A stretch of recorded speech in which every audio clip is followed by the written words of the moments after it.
Good morning. Thanks to everyone for joining virtually. This will be a great discussion. I'm Liz Crampton, a food and agriculture reporter for POLITICO.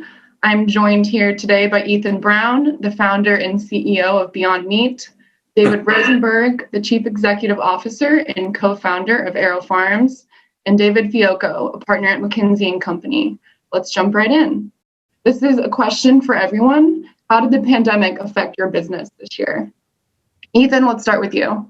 So it's a real pleasure to be here. As I've said before, I'm a big fan of Montreal. My father teaches at McGill, and so I have an opportunity to come visit your absolutely beautiful city and love the culture and everything about it. So the pandemic has been difficult for us. I think the biggest challenge, we came into the year with a 50-50 split between food service and retail business. And with the shift in consumer behavior out of the restaurant space into retail, we ended up going to about 88-12 in terms of the split between our food service and retail. It's evened out a little bit more, but it still was, I think in the third quarter, was about 75% retail, 25% food service. So just being able to handle the swings in consumer behavior. Within the retail sector, there was a lot of stocking up in the second quarter, and then diminished amount of activity in the third.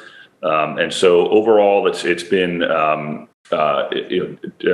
process of navigating that. But some of the things, the external factors that have been creating some additional momentum for our brand has been people have been able to see now the process of industrial meat.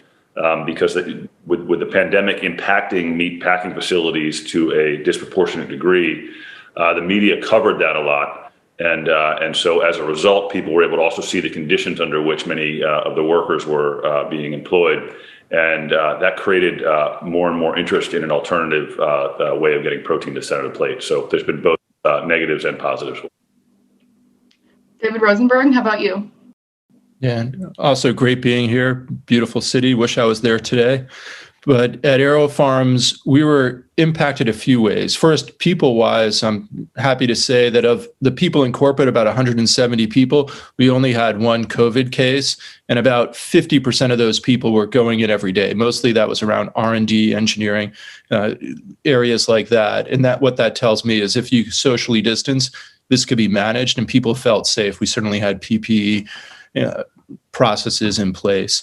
The second place, similar to Ethan, our customers, our food service customers fell off like a cliff. So it's about 50-50 food service to retail, and that became about 85-15. And we had to make up the gap with retail. Retail, what we found, supermarkets, customers wanted to move to shelf-stable products like canned goods or toilet paper, things like that. So the distribution centers were in chaos. That made it more challenging for us in the first month or so. Then after things normalized, or the new normal, then there was more of an interest in healthy food, and people got more excited by what we are offering, which is mostly vegetables like leafy greens, and sales went up. And we saw sales for the retail sector really skyrocket, especially in online. So we sell to Amazon Fresh and Fresh Direct, venues like that, and their sales went up considerably. The other implication was from a people standpoint, we want to socially distance, and the processing area, similar to meat, as Ethan said, like these facilities, the processing areas aren't designed for social distancing. So that put a lot of stress especially for us in the packaging area. So not compromising in packaging, we had to redesign our packaging areas, not compromising for social distancing. We had to redesign our packaging areas. So that put tension where production went down for the first few weeks to about 50%. And then as we changed our packaging line, it went up to 85%. And then actually the fourth way is some people were impacted because they had to take care of their kids or another loved one, had trouble getting into work. So we had, in the first few weeks, we were in a hot spot in some of our facilities. So we had about 50% attendance, then going up to, for our line workers, then going up to 85% attendance as there were mandatory shutdowns. There are more details I could go into, but I'll leave it there for now. Thanks. David Fiocco, anything to add? Hi, and also thanks for having me. I wish I could be with you on this this early December morning. I don't think any city is more beautiful around the holidays than Montreal. So wish everybody well virtually. As Ethan and David mentioned, ultimately demand for food was as strong as it's ever been. But the agility required in the supply chains was something that, as an industry, we weren't as accustomed to. I'm a partner in McKinsey's agriculture practice. I lead our work in digital and analytics in the agriculture space. So as a firm, McKinsey spent much of our time in the early stages of the COVID crisis, helping clients really think through what those shifts would look like on the supply side. And, that move from retail, from food service to retail was one example. The shift when individual manufacturing facilities would go down was another example. So really what was required was having a level of data and real-time analytics that many across the supply chains just weren't accustomed to. I think the other thing, many of my clients are further upstream, so fertilizer and seed and crop protection manufacturers working with farmers, and that's a very relationship-driven business. And so, in the past, many of those transactions depended on an in-person sales visit from a crop consultant or an agronomist out to a farmer. And we saw a shift to digitalization this year that sped the process. We saw a doubling of the purchase of inputs online. We saw more than a 60% shift in the kinds of online engagement. So as an industry, we had been moving towards online digital tools and capabilities for farmers and for those who support farmers across the supply chain. But it felt like we compressed several years of gradual migration and technology into a very, very short period. And maybe the only other thing I'd say is we noticed a major disruption in the food security and food relief side of the value chain as well. Feeding America, we partnered with to help manage the unprecedented demand growth, and they saw in some cases doubling of last mile food demand. We stabilized at around a 60% increase in demand for food relief as unemployment continued to rise over the summer. And what we found was many food banks were really at their maximum capacity, or felt they were at their maximum capacity before this crisis, and just had to find another level. So what was impressive to me was seeing, as an industry, the way the public and private sector came together to find ways to partner and to add capacity to help ensure that we could manage food security to the level we were at, pre-pandemic. Mm-hmm. That brings me to my next question then. In the spring in particular, we saw a system-wide breakdown of the food supply chain due to the pandemic. What policy solutions, either from the government or within private sector, should be put in place to avoid another fracturing of the food system in case we find ourselves in a similar crisis in the future? Well, maybe to my point on data, one of the things that surprised us was how little understanding there was of the actual demand for food aid or food relief at the last mile level, and the delay in seeing that data and understanding what was happening as we saw changes in employment levels and in stimulus and relief packages that were allowed. So one of the things that we've talked about recently is how do we create more systematic solutions so that at the local, state, and national level, we can understand as unemployment data changes, what that does to the meal gap or to local food security. And so creating better ways for last mile food providers, whether that's Meals on Wheels or Feeding America food banks, to share the data of what they're seeing on the ground in demand, and to make that data available to state and national planners who are providing relief aid, whether that's the COVID food assistance programs or other USDA relief programs, so that we can do a better job of matching supply and demand in real time. And instead of splitting that requirement across multiple agencies and public and private entities, at each state ensuring that there's somebody who owns and can provide the dashboards on food security and relief, the same way we've seen most states move to do from a health data perspective. Turning to a new topic, I'd like to talk about Beyond Meat's origins and where the company stands today. Ethan, it's been about 5 years since Beyond Meat launched its first burger patty, and since then you've rolled out new products like sausages, meatballs, minced beef. What are some lessons that you've learned when trying to get consumers to not just try the product once as a novelty, but consistently add it to their grocery lists and takeout orders? Sure. No, it's a great question. So we started the company in 2009, and it was around a very simple premise that if you think differently about meat, and instead of focusing on its origin, thinking about it has to come from, let's say, a chicken, cow, or pig, you instead focused on its composition. And what is really impactful about that is if you look at the composition of meat at a high level, it's essentially 5 things. It's amino acids, it's lipids, it's trace minerals, it's vitamins, and it's water. That's the composition of our bodies, it's the composition of an animal's body.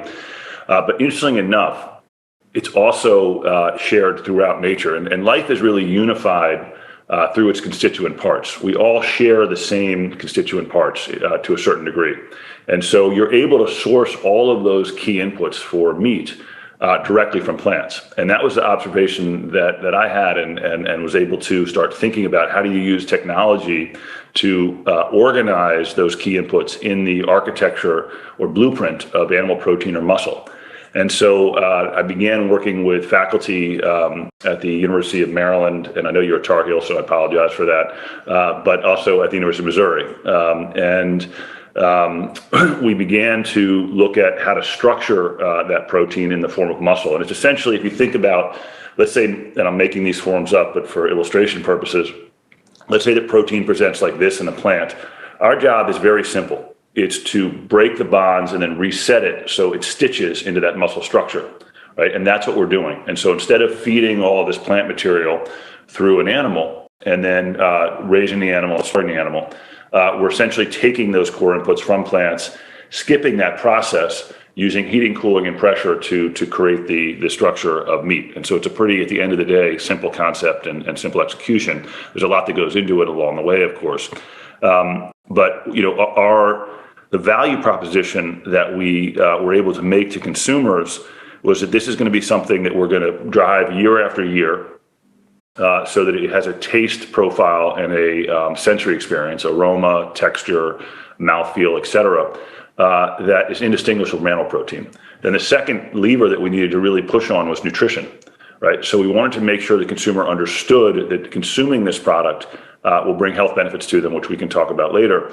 And then third, over a longer period of time, we need to follow that classic cost curve that you've seen in the computing industry, semiconductor, solar, et cetera, where we start with higher cost inputs based on a nascent supply chain, and we arrive at much lower cost inputs based on a more mature production process and supply chain. And so all of those things are coming together for us now in 2020 and 2021, where we're able to start getting the consumer to a product where we feel it's getting closer and closer to animal protein in terms of its sensory experience, where we're able to deliver really key and clear nutritional wins, and then we're still making that progression down that cost curve. So a lot of progress over the last 12 years and a lot of progress to come.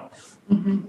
Now, AeroFarms has a sort of similar approach to Beyond Meat as far as using unconventional and sustainable practices for leafy greens. And that's been accomplished through tons of investment into research. AeroFarms can do things like grow leafy greens using 95% less water in about 14 days, all indoors. David, can you share some of the new research areas that your company is exploring?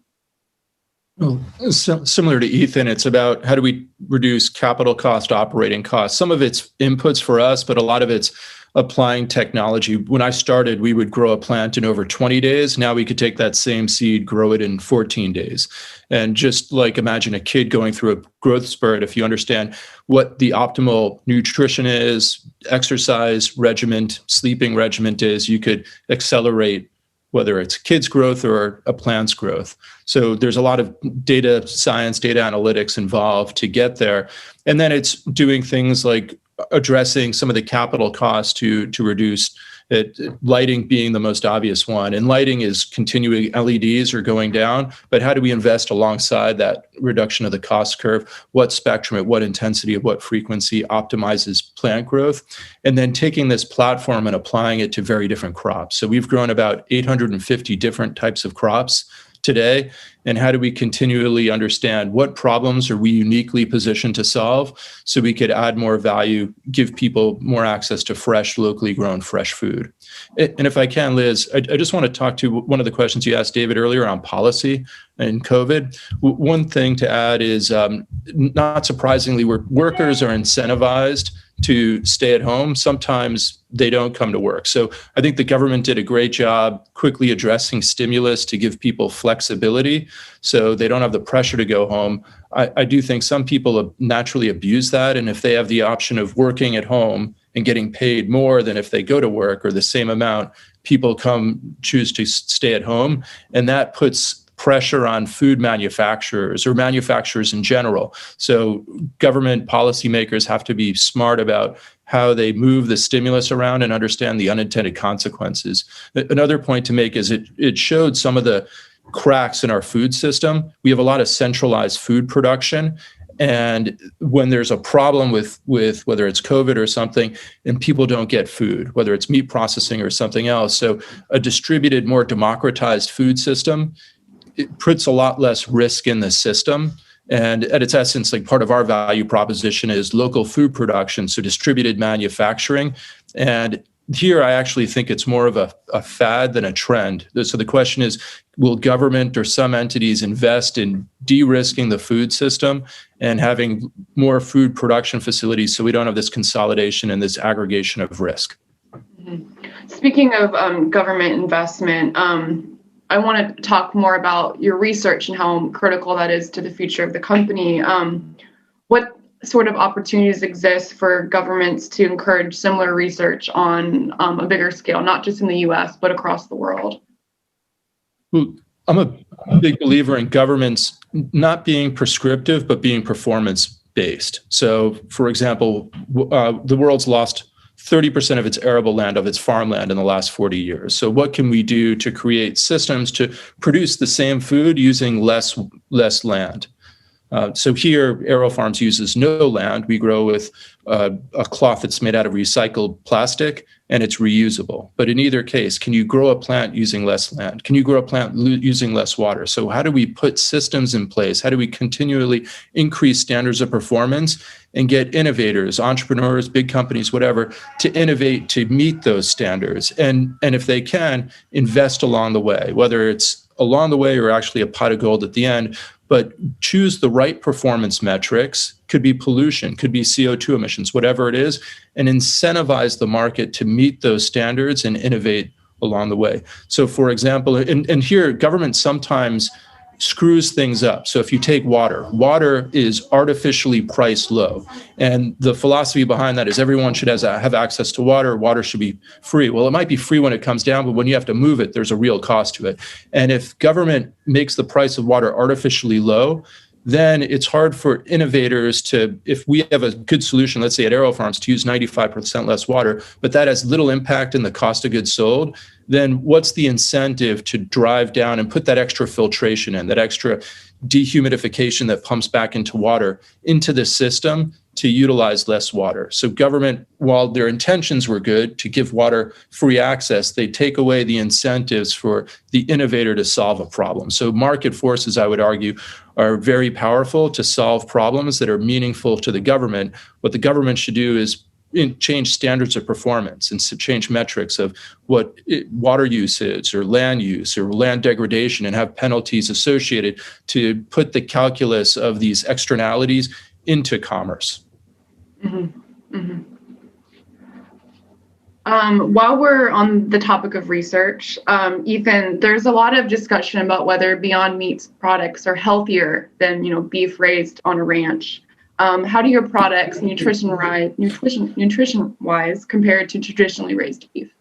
Sure. No, thank you for the opportunity to speak on that. So, I think the first question is to think about the word process and come up with a reasonable and unbiased understanding of it. And so, if you look up the word process, it's a series of steps toward a desired outcome. And so we do have a process, but I think the most important thing is to compare that to the alternative process, which is to run all this plant material through an animal, raise the animal, use antibiotics, hormones, and other inputs, slaughter the animal, and then get the animal to the center of the plate. That's a process as well. And so for us, it's about educating the consumer about the simplicity of our process, about the cleanliness of our process. And here's the key distinction. You can come to our facilities at any time, knock on our door, and we will let you in and give you a tour. We're very proud of how we convert plant protein into meat. And I think the only thing we ask is that you also do that of the conventional meat industry. And of course, you wouldn't be able to enter, right? And so we're very proud of our process, and I think that juxtaposed against a process that citizens are not allowed to see. But on the health side, if you look at the work we're doing now, there's since for over 50 years now, there's been and many, many years prior to that, actually, there's been, I think, a pretty firm understanding that a plant-based diet is healthier for you, right? So if you look at books like Diet for a Small Planet and much of the work that occurred in the 70s and 80s, that lay out a very clear case for that. But we have a more complicated story to tell because we're converting that into a different structure. And so we wanted to dive into analytics on that and data so that we weren't simply, relying on generalizations. And so we began work with Stanford several years ago now to look at the overall health impacts of our burger and did a study that focused on a few different areas. We had, for 8 weeks, we had participants consume 2 servings of animal protein a day. And then for 8 weeks, we had them consume 2 servings of Beyond Meat per day. And the differences in key health indices were remarkable. We saw a significantly, statistically significant and clinically significant drop in LDL, or bad cholesterol.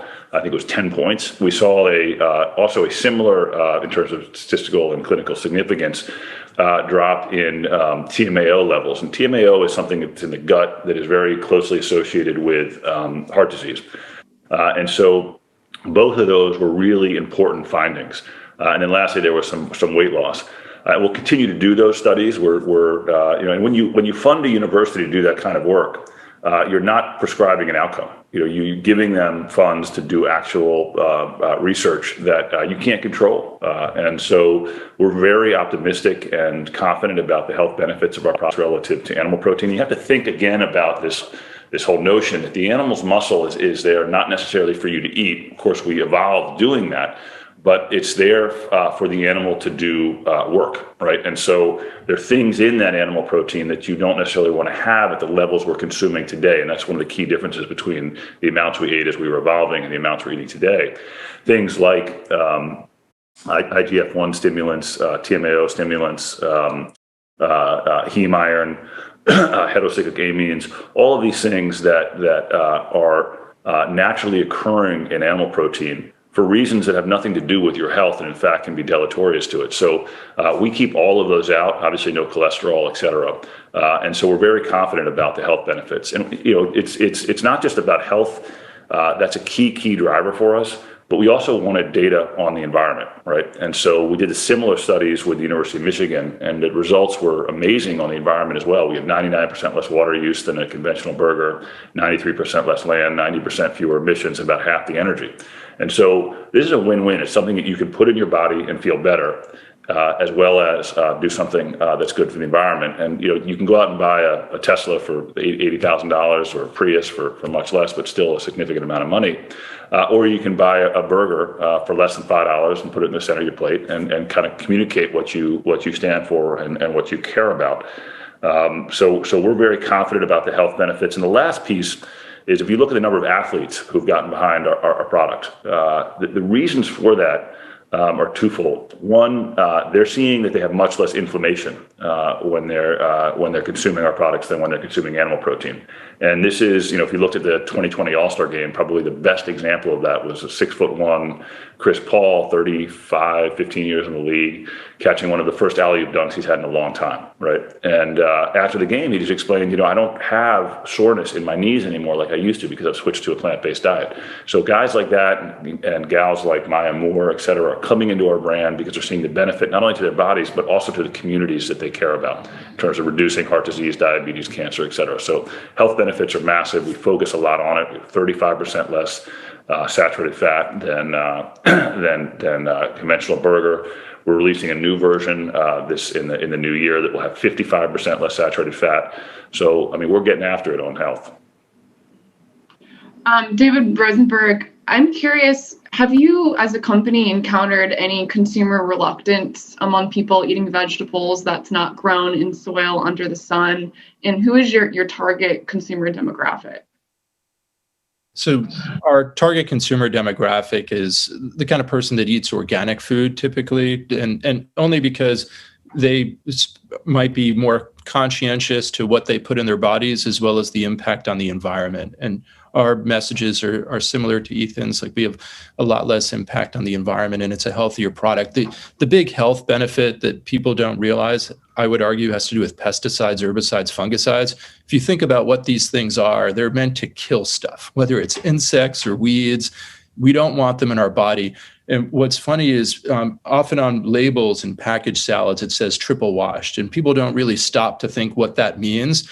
It means what it says. It's triple wash. Why? To wash off the pesticides, herbicides, fungicides. And if one ever goes and visually looks at what that looks like, it looks like milk coming off the first wash. And that's all the chemicals coming off the produce. If after the second wash, it's less milky white. After the third wash, it's less milky white. But all that residue is still there. USDA did a study, and I think it was after a thorough wash, after you get the product, after it's been triple washed, there's often 7 different residues of pesticides still on our plants. So we don't want that in our bodies. And here at AeroFarms, we're able to grow without pesticides, herbicides, fungicides, not organic. And people think organic means pesticide free. Like 90% of the time, there's still pesticides on there. It's just organic pesticides. So we have 0, and that's really impactful. That's a lot to communicate on the label. So we say pesticide free. It's not clear how much the consumer actually appreciates or understands what that is. When we first started, to your point, we thought how we grow in warehouses as opposed to greenhouses, all artificial light, might be a turnoff. So we actually created this brand called Dream Greens, and we didn't hide what we do, but we put it on the back of the label, grown by AeroFarms. Now it turns out people are celebrating how we grow, and we've actually asked ourselves, what's the point of Dream Greens? Let's just call it AeroFarms. It's hard enough to build one brand versus 2. So we're going through a rebranding to launch AeroFarms and lead with that. And that's from information from our customers. So to answer your question, the customer actually is celebrating how we're growing. They appreciate it. And I think intuitively, it invites them into our journey and explains some of these nuances like pesticide free. My biggest surprise, that all said, was that we're competing on taste and texture. So people don't usually think of salads as these amazing flavors, and also berries for that matter. So here I brought a berry to show everyone. So we grow this at AeroFarms. So I mentioned 850 different varieties. So an average berry has a Brix level of 7. That's BRIX. It's a sugar content. So we're growing berries with a Brix level of 11. And it's here, we're able to, just like leafy greens, we're able to emphasize in greens bitterness, pepperiness, sweetness, all of these tastes just by understanding the environmental stresses on a plant to change the phytochemistry in a plant, or change Brix around to change the sugars, how the sugars move in the plant. So naturally, not through GMO, not that I'm personally against it, but through natural stresses. Just like if we have a lot of sun, we might get sunburned, or if it's cold, we might get goosebumps. So that changes our biochemistry. In a similar way, we could change the phytochemistry of a plant and change certain attributes. And we find we're winning on these attributes. People buy our product because of the taste, the textures, and soon to be the nutritional level. So we're finding ways to increase the nutrition, just like we're increasing the Brix of a berry. Interesting. David Fiocco, a lot of your work focuses on using data to increase ag productivity. I'm curious how this plays into how we're seeing climate change impact the industry, intensifying weather volatility. How can that technology be applied to help measure crop losses from these inevitable damaging storms, and also to inform farmers how to prepare for these weather events in order to have more resilient, sustainable operations? Yeah, the data is really helping farmers to make decisions more quickly. And after a weather event, at the point the event has happened, it's really about understanding exactly where the damage has happened and thinking about then how do you maximize the yield or productivity on the field in light of the situation. So this year, after the derecho in Iowa, so the sort of unprecedented wind damage to corn and soybean crops in the state, we and others were able to use radar and LiDAR detection to understand, not just at the field level, but below the field, which plots of crops had been damaged. And what that allowed farmers to do was then to adjust their use of resources, whether that's water or crop protection products, to be able to focus on parts of the crop that weren't yet damaged, and to redirect and maximize the overall efficiency of production. I think that's helpful. But the real prize is not reacting faster, but it's being able to understand and plan, given the volatility, to bring a analytics-driven approach to what goes on that acre. And so one of the things I've been most excited in the last couple of years is to see the way the use of scenario planning that, a grower who's been growing on his field for 20, 30 years understands how that field performs, but there are tens, if not hundreds, of variables that they're managing each year, from the specific varieties of crops to the overall set of inputs on that acre. And so now a grower can, before planting, run a set of scenarios to understand what would the impact be on yield based on, adjusting planting to account for climate variations that they're seeing, that month, that week, that day.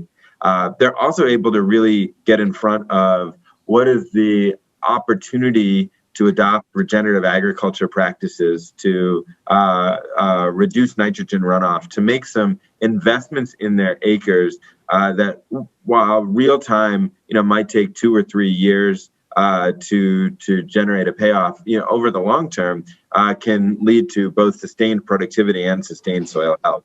So we're seeing a number of input players partner with growers to build out those scenario plans and to help farmers understand, how do you supplement the intuitive knowledge that you have from years of experience with data that lets you look and plan and see and forecast what's going to happen, not just in your region or in your state, but on your field exactly with the power of this data-driven modeling. Mm-hmm.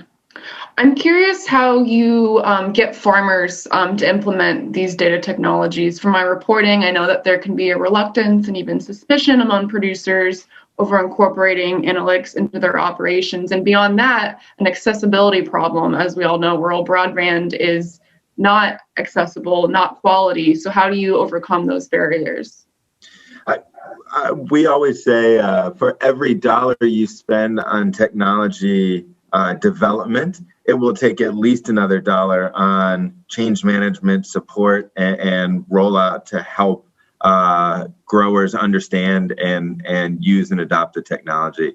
The data privacy and security piece it is a big challenge. What's been encouraging is how seriously players across the value chain have taken this question of data privacy and security.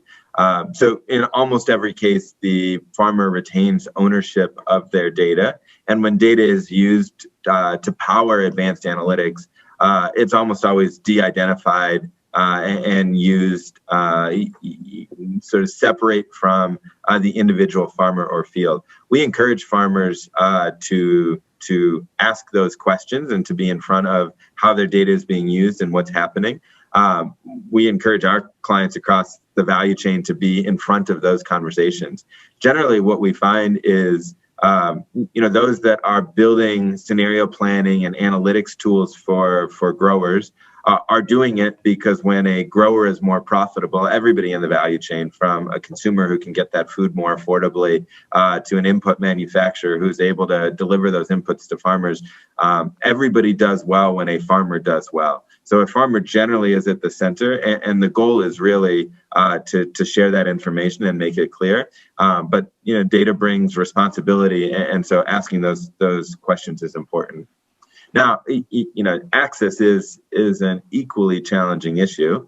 I'm heartened by how much conversation there's been around the importance of rural broadband, and Canada has really been a leader in expanding this. And the non-traditional alliances we've seen, players like TELUS who have focused on the infrastructure, Canadian input leaders like Nutrien who have focused on making technology easy and accessible to growers. I think those are some really interesting partnerships that we're seeing. And frankly, the government has a role to do too. The affordability of and access of rural broadband isn't something that any individual private sector actor can tackle on their own.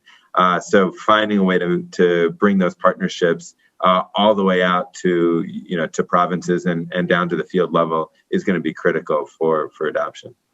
Mm-hmm. For sure. Returning to Ethan and maybe also David as well, I'd like to know more about your relationships with food service providers, whether fast food restaurants, how those relationships came to be and how they overall helped your branding as a business. Sure. So, we're very focused on meeting consumers where they are. And so one of the, early food service relationships we had, which we're extremely enthusiastic about, was at A&W in Canada. Just an amazing organization, great leadership, Susan and others there. And we had the benefit of being able to work with them to scale one of the initial food service burgers that we offered. And it's been really successful and continues to be super successful there. Here also in Canada, we worked with McDonald's in the western part of the country, and saw very good results there. And so we continue to want to meet the consumer in everyday life where they're eating. I've never really gone after high-end chefs or things of that nature because we have to get this to a price point and availability that the everyday consumer can afford and access. And so we have a very high focus here on these large QSRs. Other programs we've done in Canada have been with Subway, Starbucks, and here in the U.S., of course, KFC and many others. And it's really about, I grew up consuming these foods. Most of us here in the U.S. Frequent QSRs or quick serve restaurants. So we wanted to be able to enable change within those restaurants to help people eat and lead healthier lives. And what you'll find as you work with these organizations is the commitment at the most senior level is there. They want to use their platform to empower people to live healthier lives. And so switching from an animal-based to a plant-based protein can help people do that. And it speaks to our overall mission, which is to enable people to eat what they love, but just do it with plants, right? And so, we think it'd be a very bad idea to try to build our brand saying, don't eat that, don't eat this. So our job is to use technology and to use innovation to enable people to continue to consume the types of foods they like, but do it in a way that's healthier for them. And our fast food partners really help us do that. Mm-hmm. So our experience has been the opposite in the sense that most salads, for example, aren't branded at the food service place, except for maybe higher end places. So we've had to go more to the higher end chefs where, in so much as we want to celebrate our brand, where our label is on the menu and they're celebrating that. On the lower end food service place, there's a lot of price sensitivity. And there's a lot of iceberg or cheaper lettuces, and even when it's more of a leaf like a romaine or kale or watercress, then still the food service companies, it's not necessarily like celebrated who the grower is, and there's a big push on price. So if someone goes in, if a ticket item for a meal is, let's say, $12, you go in there, you buy something that's $10 to $12, and you walk out. What the food service company pays for the salad is like less than $1. And there's it's tough flexibility to get that food service company to pay up for a better quality salad. And right now, where we are at a cost point, we need that premium to make sense. So when you buy our product at retail, it's sold at the same price in a package in retail as it is in field-grown organics. But we need that premium. Often organics are not part of the food service place. And I mention organics just because has about a 20% premium over non-organics. But that whether it's that premium that we want or just the food service company willing to pay for something that makes sense for us in that category versus in food service, like I said, it's not labeled where the farmer is, and there's often just a more aggressive action of getting cheap quality product. Even food service companies that are focused on salads, they focus more on spending money on chickens and some of these other additives, and they get typically cheaper salads. So until we find the right partner to really want to emphasize the quality of the salads. And then when we promote our salads, we often say, try it without any of the other stuff on it. Just try the leaf and taste and enjoy the leaf as its own, which when you go to a food service company, typically you want all those condiments on the salad. So anyway, our focus has been more to the high-end restaurants and have them celebrate our brand. Great. We have just a few minutes left, and I have received some questions from the audience that I'd like to hear responses from each of you on the panel. The first question is, what do you think will be the long-term consequences of climate change on the agri-food industry? Yeah, so I can, just from my perspective, one piece that I think is really important for Canada is the incredible opportunity that's ahead of the company with the soil and pulse productivity in Manitoba, Saskatchewan, and other areas. This is an amazing shift for that farmer. If we can continue to grow the plant-based protein market, it's a huge economic opportunity for Canadian agriculture. And we just put a new facility in through a co-packer outside Montreal, and we're going to continue to invest in Canada. It's a terrific market for us. The agriculture supply chain there is perfectly suited for it. But we have to keep the climate stable to be able to continue to enjoy the tremendous productivity that you're seeing out of those regions. As the climate warms, Canada is going to see more competition from other parts of the world. I know that the parts of Russia now are able to grow similar pulses, and so there'll be an enormous disruption to the agricultural sector as these climate change impacts start to materialize. I'm sure David has a lot of thoughts on that as well, but it is a very significant challenge for pulse growers and over the medium term, not necessarily today. Yeah. So to build on that, when you talk to the field farmer, you hear them say, well, it got colder earlier than it typically does. So the birds flew a certain way, they pooped on the crops and we had to throw out the crops. Or all of a sudden there was a warm spell and we ruined crops. So those moments are going to impact the field farmer more and more. And it's going to make our value proposition stronger, where no matter the temperature, no matter the geography, whether it's on the equator or in the North Pole, we're able to create an environment that the plants want 365 days a year. So our value proposition of local food, as well as the combination of the consumers are starting to ask more questions. What's in my food? What are those pesticides, et cetera, et cetera.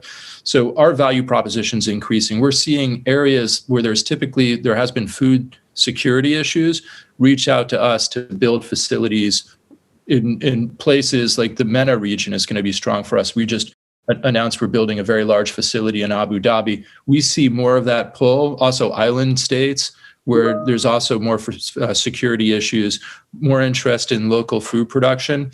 And places like Canada are a good match because there's in a lot of areas, there's cheap hydroelectric energy, which is still the biggest cost of goods sold line item for how we grow. We like renewable where we could do it, but ultimately it's cheap energy. And also it's harder in the colder climate to grow the kind of crops we grow. So in a glass house, that also has more limitations in terms of getting that climate controlled, what it wants. So that variability is going to continue to increase. And I think the solution providers that could create more of a constant and de-risking there are going to have a stronger value proposition.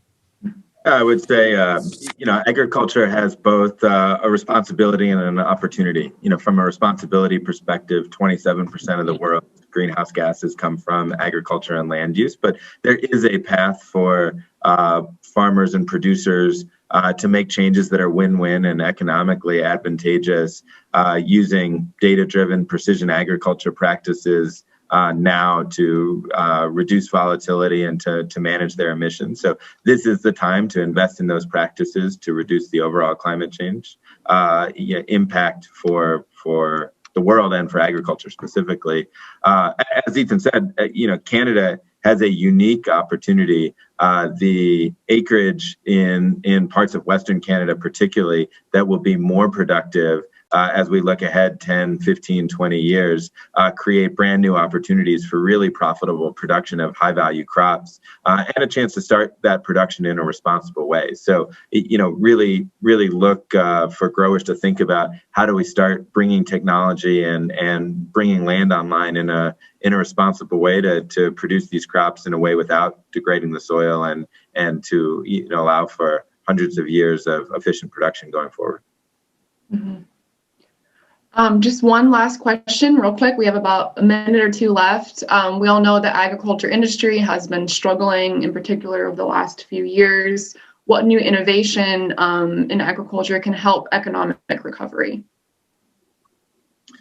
I've mentioned this a few times, but I think the power of the data that farmers can harvest on their own fields can really dramatically improve productivity, can reduce costs by 20 to 30%, can improve yields by 15 to 20%. So getting that technology in the hands of more farmers more quickly will make a huge difference. And this is technology that's available today. It really is, Liz, the question you raised earlier on adoption and change management and support to make it happen. Well, I would have said data, but in the spirit of being different, I'll say tools like CRISPR and genetic editing. There's a lot right now. We're trying to find the right genetics to go to the right environment. At AeroFarms, we actually switch it. We take the right environment to match the genetics. But in either case, where you could optimize, genetics are half of the equation. It's nature versus nurture. So even though we're really good at the nurture side, most of the world isn't. So where you could change the nature side, that's really impactful. And the tools in genetic editing are skyrocketing, but somewhat contributed to data, but CRISPR-Cas9 is fantastic. We were actually part of creating the first CRISPR-Cas9 genetically edited product. And we're getting involved in the nature as well as the nurture, but that's going to be huge for the industry. Ethan, any other final thoughts? Sure. I think in my case, it's important to take a step back. And if you look at any of the land-grant universities here in the U.S. as an example, which are all very, very strong agricultural programs, are most of them, and you look at the incredible efficiency that we've achieved in the fields. Last 100 years, 1,000-fold increase in productivity of corn, soy, and wheat, and other very, very impressive gains. But we're running all of that material through a bioreactor in the animal that's not changed much, right? We made them slightly bigger. We are quite bigger. But the consumer pushes back as we try to make the animal more efficient for good reason.